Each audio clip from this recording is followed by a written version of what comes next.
Welcome back to Awesome Possum Hobbies and Games. I am Chris, and it is my favorite time of the week. Yes, it is my TCG Player mail order for TCG Player Direct. Let's go ahead and open it up, check it out, see if I got anything cool, or if it's just, more new stuff.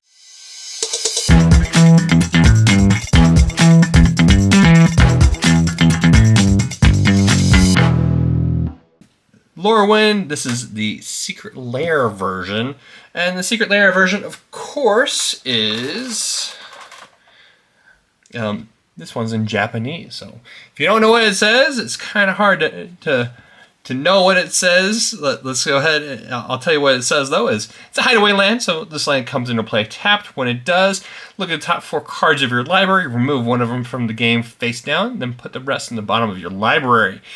Very important for this deck. And then taps to produce a black mana, and then a black and tap. You may play the remove card without paying its mana cost if each player has no cards in their hand. Of course, the next card is the same kind of land from Secret Lair. This is the Spine Rock Knoll, which is a hideaway land. It comes into play. You get to look at the top 4 cards of your library. Yeah, of course, it comes into play tapped. When you look at those 4 cards, you get to exile one of them face down, and then it taps to reduce red. And then the hideaway part is 1 red and tap. When you play the remove card without paying its mana cost, if an opponent was dealt 7 or more damage this turn. Great little land there. Lets you be able to put some cards on the bottom of your graveyard. Next one is another Secret Lair land. This is a Vault of Whispers, the 8-bit version. I'm a big fan of these artifact lands. The red one I think is even cooler looking. With a little goblin down there at the bottom. Of course, these are the non-foil versions because I don't like how the foils curl over time. I thought they had fixed that. I mean, look at that. Look at the difference. I don't know if you can see the difference there. It's significant, and this is actually a good version of that land. So I got the non-foil versions. The colors are still very vivid, even though they're not foil. Here's a Path of Ancestry, which is the extended version. That is, of course, this one is foil and starting to curve as well. The Soul Ring, which everyone's playing Soul Ring. This is my favorite version. Second favorite version, my favorite version, of course, is the one from the Secret Lair from Through the Wormhole. And then a borderless version of Volkut Awakening, 1 red, 2 colorless. It's an instant. Put any number of cards from your hand on the bottom of your library, then draw that many cards +1, and on the other side is a tapped land. Metallic Mimic, 2 colorless mana. It's a artifact creature shapeshifter. It's a 2/1. As it enters the battlefield, you can choose a creature type. Goblin.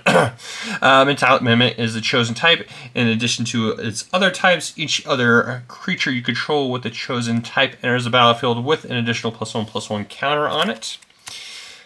Fun little borderless version of Payless Plunder. 1 black, 3 colorless. Is a 1/4 creature human pirate. Whenever another creature you control dies, create a treasure token. That's a great card. A Brass Herald. I have a foil version of this, but of course the foil version is pringled out of control, so I need to get the non-foil version. This is from Apocalypse, 6 colorless mana, artifact creature golem. It's a 2/2. As it comes into play, choose a creature type. Goblin. When Brass Herald enters the battlefield, reveal the top 4 cards of your library. Put all creature cards of the chosen type revealed this way into your hand, and the rest onto the bottom of your library. The creatures of the chosen type get +1/+1. Solemn Simulacrum. Oh, sad robot. This is, of course, the version from Fallout series. 4 colorless mana. It's an artifact creature golem. It's a 2/2. When it enters the battlefield, you may search your library for a basic land card. Put on the card on the battlefield, tapped, and then shuffle. When it dies, you may draw a card. Of course, this one's starting to pringle as well, which is unfortunate. And the rest of the cards have nothing to do with that miscellaneous deck that I'm building.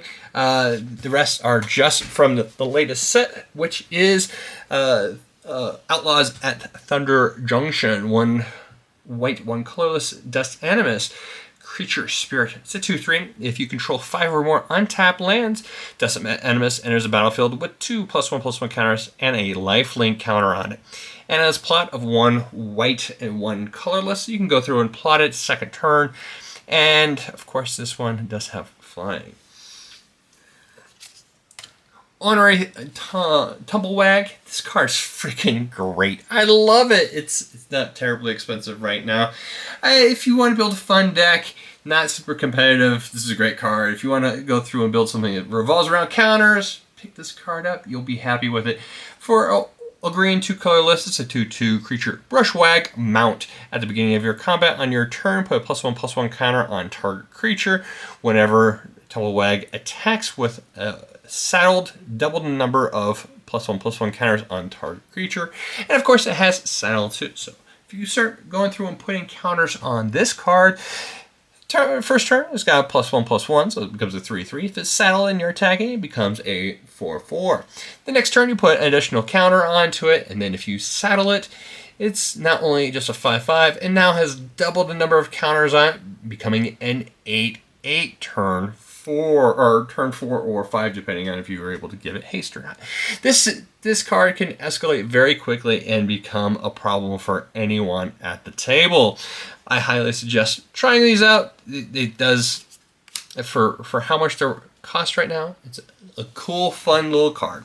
Next card is Outcaster Trailblazer. One green, 2 colors, 4/2.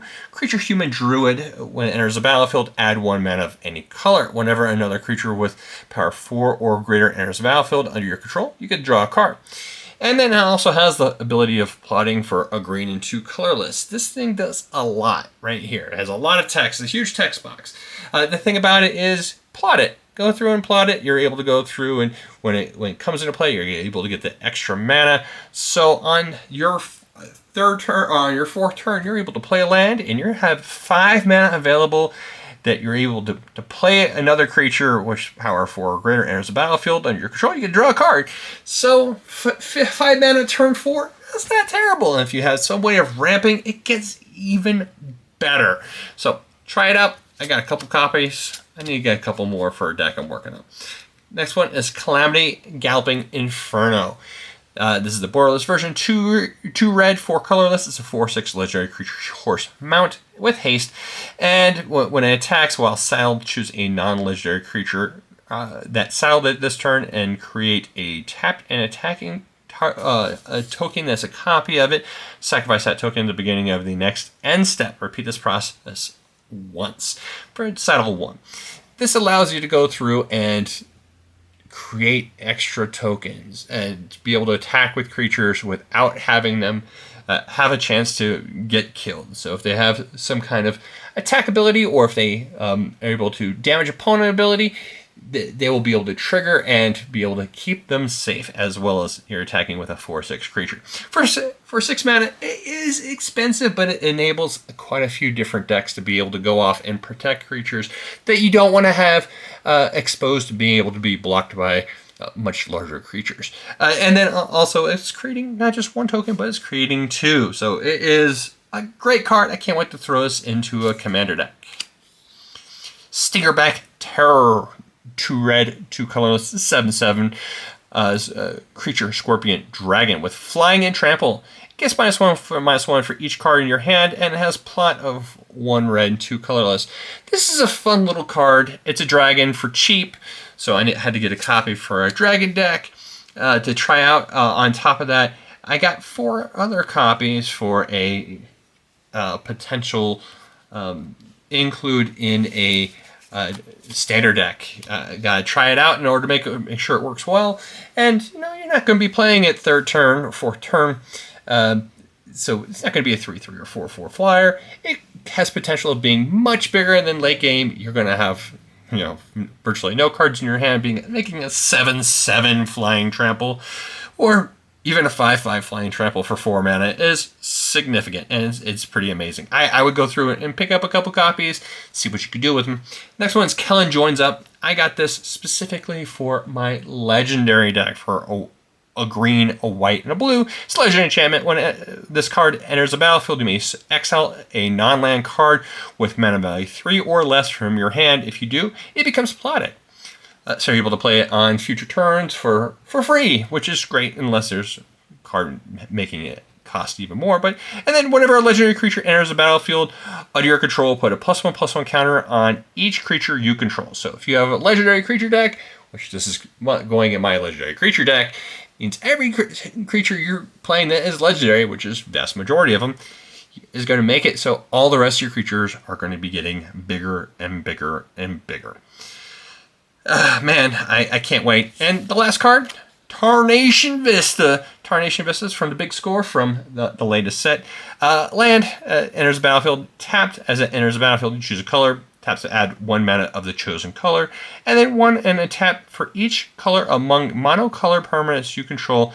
Add 1 mana of that color. So if you're playing a token deck, go wide strategy, you're able to create a ton of mana to be able to go through and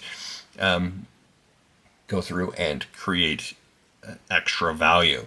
Great card. I recommend picking up 1 or 2 or more. I think this is going to be a good card in the future. There's similar cards like Shrine of Nyx that is worth a significant amount of money, and I think this might be a good include in decks that are like that revolves around that card. So pick it up now while you have a chance for dirt cheap.